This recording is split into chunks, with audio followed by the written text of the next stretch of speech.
અમદાવાદની 7 day school સામે crime branch કાર્યવાહી કરશે. મોટી કાર્યવાહી કરશે ક્રાઇમ બ્રાન્ચ. 7 ડે સ્કૂલ સામે ફરિયાદ નોંધવાની તજવીજ. સ્કૂલ સામે ફરિયાદ નોંધવા ક્રાઇમ બ્રાન્ચની કોર્ટમાં અરજી. શાળાની ગંભીર નિષ્કાળજી અને બેદરકારીના લીધે ફરિયાદ નોંધવામાં આવશે. ઘાયલ વિદ્યાર્થીને સમયસર હોસ્પિટલ ન પહોંચાડ્યાનો પણ આરોપ શાળા પર લાગ્યો છે. શાળામાં વારંવાર ગુંડાગર્દી થઈ હોવાના પણ આરોપ લાગી ચૂક્યા છે. આ વિશે વધુ જાણકારી મેળવી અમારા સંવાદદાતા રાજલ આપણી સાથે જોડાયા છે. રાજલ, જ્યારે આ કેસની અંદર સંપૂર્ણ બેદરકારી શાળાની જોવા મળી છે, ત્યારે હવે શાળા સામે કયા પ્રકારની કાર્યવાહી, કયા પ્રકારના પગલાં?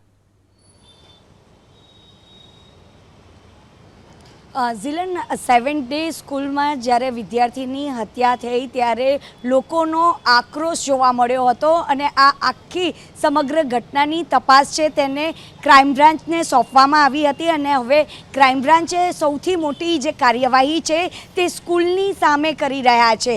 જી હા, સ્કૂલ સંચાલકોની સામે તેઓ મોટી કાર્યવાહી કરી રહ્યા છે. તેઓ કોર્ટમાં પણ ગયા છે, તે ફરિયાદ કરવા માટે ગયા છે, કારણ કે આ આખી ઘટનામાં સ્કૂલ પણ એટલી જ જવાબદાર છે જેટલો આરોપી વિદ્યાર્થી કે જેને નયનની હત્યા કરી હતી. કારણ કે જ્યારે આ આખી ઘટના બની ત્યારે જે નયન છે તે સ્કૂલ પ્રિમાઇસીસમાં આવ્યો હતો, ત્યાં લોહીથી લથપથ હતો અને તેની મમ્મી આજુબાજુમાં અને જે સ્કૂલના સંચાલકોને કહી રહી હતી કે દીકરાને તાત્કાલિક હોસ્પિટલમાં સારવાર માટે પહોંચાડવામાં આવે, પરંતુ સ્કૂલમાંથી એક પણ વ્યક્તિ સામે ના આવ્યું. ત્યારબાદ તેને પોતાની જેઠાણીને વાત કરી, તેની જેઠાણી રિક્ષા લઈને આવી. તે પણ આપણે આગામી જે ઇન્ટરવ્યૂમાં સાંભળ્યું હતું કે તે પરિવારજનો જ આ દીકરાને સારવાર માટે સરદાર પટેલ હોસ્પિટલમાં લઈ ગયા હતા, પરંતુ સ્કૂલ સંચાલકો દ્વારા કોઈ પણ કામગીરી ના કરવામાં આવી. સ્કૂલ સંચાલકોની જે બેદરકારી જોવામાં આવી અને પાછા આપણે જ્યારે આ ઘટના બની હતી ત્યારે સ્કૂલ મેનેજમેન્ટના જે એડમિન છે મયુરિકાબેન પટેલ, તે પણ ડંફાસ મારી રહ્યા હતા કે અમે જ આ દીકરાને હોસ્પિટલ પહોંચાડ્યો હતો, અમે રિક્ષા બોલાવી હતી, પરંતુ આ દીકરાની જે માતા છે તે કંઈક અલગ જ કહી રહી છે, કારણ કે તેને પોતાનો વાલ સોયો દીકરો ગુમાવ્યો છે. એટલે ક્યાંક ને ક્યાંક જેટલે જવાબદાર જે આરોપી વિદ્યાર્થી છે એટલી જ જવાબદાર આ જે સ્કૂલ મેનેજમેન્ટ સામે આવી છે. જોકે આએ દિન અહીં આગળ ગુંડાગર્દી થતી જ હતી. અનેક વાલીઓ સામે આવ્યા હતા, અનેક વાલીઓનો આક્રોશ જોવા મળ્યો હતો. એક સ્ટુડન્ટે પણ કહ્યું હતું કે અહીં આગળ અનેક વખતો ફરિયાદ કરવામાં આવે છે, શાળા સંચાલકોને પણ ફરિયાદ કરવામાં આવે છે, પરંતુ તેમનું કોઈ સાંભળતું જ નથી. ખાલી માફીપત્ર લખાવીને અને છોડી દેવામાં આવે છે. જોકે આ ઘટના પહેલાં એટલે એવું કહેવાય છે કે 1 મહિનાથી આ બંને વિદ્યાર્થીઓની વચ્ચે સામાન્ય બાબતને લઈને બોલાચાલી થઈ હતી. જે સ્કૂલ મેનેજમેન્ટ સુધી આ વાત પહોંચી પણ હતી, પરંતુ આમને સામને બોલાવીને સોરી કહેવડાવી દીધું, પરંતુ તેમ છતાં આરોપી વિદ્યાર્થીએ અંગત અદાવત રાખીને અને તેને હત્યા કરી દીધી હતી. અને સ્કૂલ પ્રશાસન પાછી એવી પણ વાર્તા કરતો હતું કે જ્યારે દીકરો સ્કૂલ પ્રિમાઇસીસમાં આવ્યો અને અમે લોકો 108ની રાહ ના જોઈ, અમે રિક્ષાને બોલાવી અને અમે જ લોકોએ તેને પહોંચાડ્યો, પરંતુ જે જૂઠાણું વારંવાર જે સ્કૂલ મેનેજમેન્ટ દ્વારા જે જૂઠાણું સામે આવી રહ્યું છે અને તેને ધ્યાનમાં રાખીને અને હવે ક્રાઇમ બ્રાન્ચ છે તે આ મોટી કાર્યવાહી કરવા જઈ રહ્યું છે અને કોર્ટમાં પણ પરવાનગી માંગી રહ્યું છે સ્કૂલ સામે ફરિયાદ નોંધાવવાની. જી જી રાજલ, લાગી રહ્યું છે કે હવે આમાં સ્કૂલની માન્યતા છે તેને સસ્પેન્ડ કરવામાં આવશે. જે પ્રકારની વાલીઓની માંગ હતી, ક્રાઇમ બ્રાન્ચની કયા પ્રકારની કાર્યવાહી રહેશે?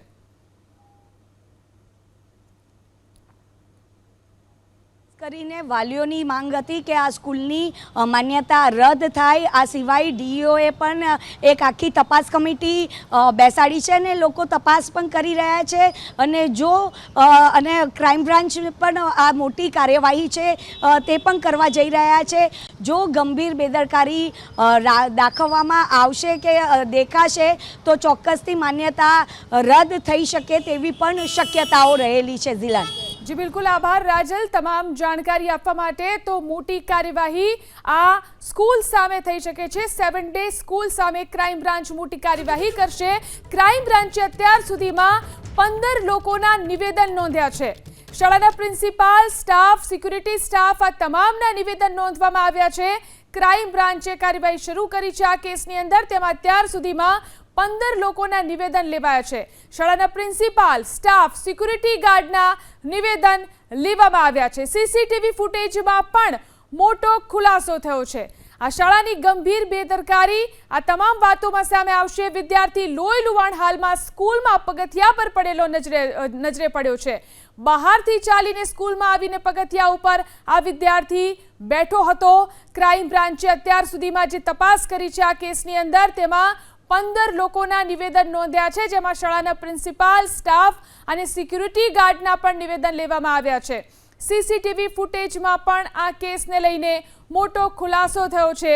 જે વિદ્યાર્થીની હત્યા થઈ તે નયન લોહી લુહાણ હાલતમાં સ્કૂલના પગથિયા ઉપર નજરે પડ્યો હતો. બહારથી ચાલી અને તે સ્કૂલના પગથિયા પર આવીને બેઠો હતો. ત્યારે આ કેસમાં હવે ક્રાઇમ બ્રાન્ચ મોટી કાર્યવાહી શાળા સંચાલકો ઉપર અને શાળા ઉપર કરવા જઈ રહ્યું છે.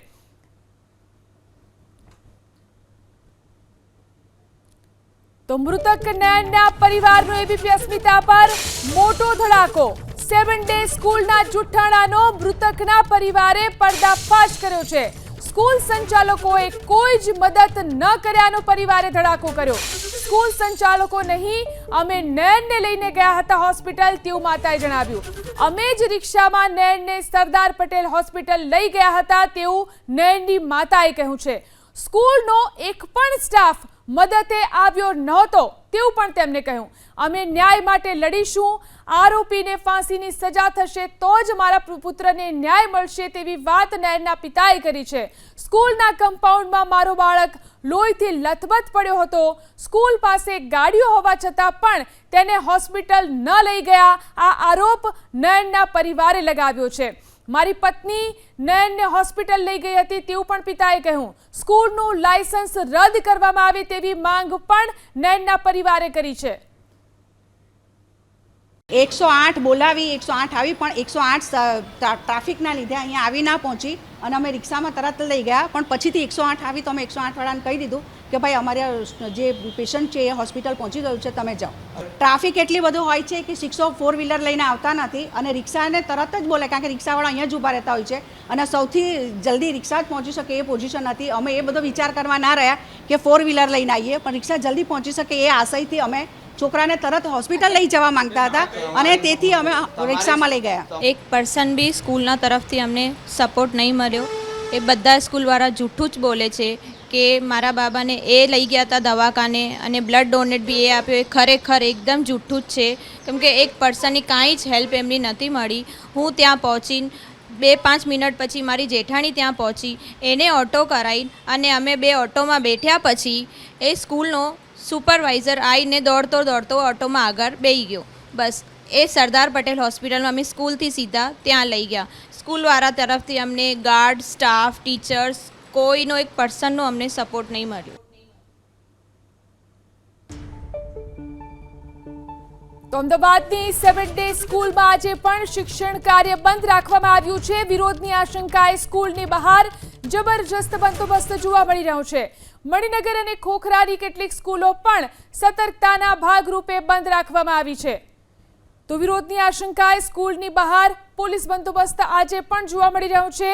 અમદાવાદની 7 ડે સ્કૂલ કે જે આજે પણ બંધ જોવા મળી રહી છે. આજે પણ અહીં શિક્ષણ કાર્ય બંધ રાખવામાં આવ્યું છે અને શાળાની બહાર પોલીસનો જબરજસ્ત બંદોબસ્ત રાખી દેવામાં આવ્યો છે. મણિનગર અને ખોખરાની કેટલીક સ્કૂલો પણ સતર્કતાના ભાગરૂપે બંધ રાખવામાં આવી છે. તો 7 ડે સ્કૂલની બહાર કે જ્યાં 2 દિવસથી સતત હંગામો વાલીઓ કરી રહ્યા છે, ત્યારે આજે પણ અહીં પોલીસ બંદોબસ્ત જોવા મળી રહ્યો છે.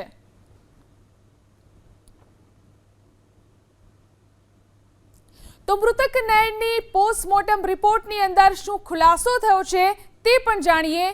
નયનના પેટમાં 1.5 સેન્ટીમીટરનો ઘા હતો અને આ કારણ તેના મોતનું. લોહીની 2 મુખ્ય નળી કપાતા પેટમાં લોહી જમા થયું હતું. પોસ્ટમોર્ટમમાં ખુલાસો થયો છે પેટમાં જ 2.5 લીટર લોહી જમા થઈ ગયું હતું. તો છરીના ઘાને કારણે આંતરડાની અંદર 4 કાણા પડી ચૂક્યા હતા. 3 કલાકની સર્જરી છતાં પણ નયનને બચાવી શકાયો નહોતો, જેના કારણે તેનો જીવ ગયો. તો હુમલો કરનારે સ્કૂલ પાસે સ્ટેશનરીમાંથી કટર ખરીદ્યું હતું. સ્કૂલ પાસેની સ્ટેશનરીમાંથી તેણે કટર ખરીદ્યું. સ્ટેશનરીમાંથી ખરીદેલા કટરથી જ તેણે નયનની હત્યા કરી છે. પોલીસને સ્કૂલ કેમ્પસની બહાર નાનું કટર પણ મળી આવ્યું છે.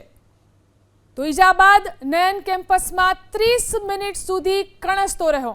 ત્યાં સુધી તેને કોઈ ટ્રીટમેન્ટ આપવામાં ન આવી. સ્કૂલના ગાર્ડ, સ્ટાફ સહિત કોઈએ પણ તેની મદદ ન કરી. આ તમામ જાણકારી સામે આવી રહી છે. સ્કૂલ પાસે સ્ટેશનરીમાંથી જ તેને કટર ખરીદ્યું હતું. સ્કૂલના ગાર્ડ, સ્ટાફ સહિત કોઈએ પણ તેને મદદ કરી નહોતી. અડધો કલાક સુધી તે કણસતો રહ્યો હતો. આ તમામ જાણકારીઓ આ કેસને લઈને સામે આવી રહી છે.